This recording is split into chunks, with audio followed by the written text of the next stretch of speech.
Ms. Jones is playing with her kids in the backyard, and she hits her head on the swing set. For a couple of days, she has a headache. She goes to her doctor. He says she's fine. She just had a little concussion. So she goes back home. Monday arrives, and she still doesn't feel right. She gets in the car, loads up her kids and next door neighbor's kids. It's her turn to carpool.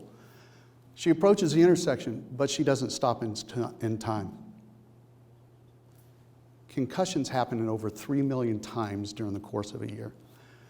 How do we know, though, that someone has recovered from a concussion and they're back to normal and they can go back to normal activities? That's the difficult part. Oftentimes, a clinician depends on self-reported symptomology for this to happen. Well, that has biases, it has errors, it's inaccurate. There are other methods that have been developed to help in that assessment, one of which is Impact, a computerized program that's full of modules that helps us decide what's going on.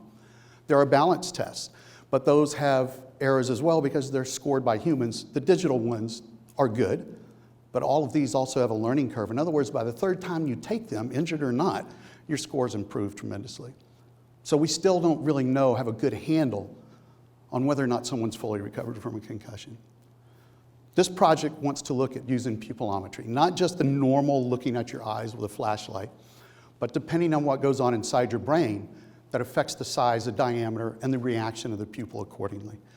We know that cranial nerve 3, that kind of regulates all of this, is affected by all these switchboards in the brain, one of which is a locus coeruleus. And it's really important because it does affect the diameter of it when we think.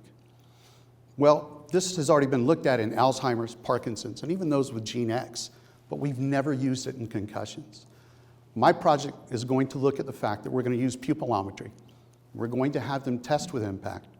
We're going to do 2 digital forms of balance testing and see if we're right or not. The ability to do this can lead to a portable device, we hope, that can be available to anyone, anytime, and lead to more accurate and reliable ability to test for the status and the recovery of where you're at in a concussion. The goal of this is to have 2 groups, one that's not had a concussion in a year, another group that's been concussed and isn't fully recovered and ready to return to normal activities, and then we'll see what the data shows us, yes or no. Initially, now, the analysis of the data that have been looked at so far, it is proving that there is a large difference between the 2 groups. We need more to make sure.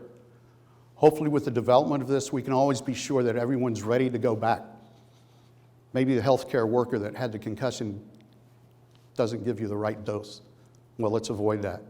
Or the military personnel that needs to react to a scene gets to do so properly. Or even that the stay-at-home mom with the carpool doesn't blow through the intersection.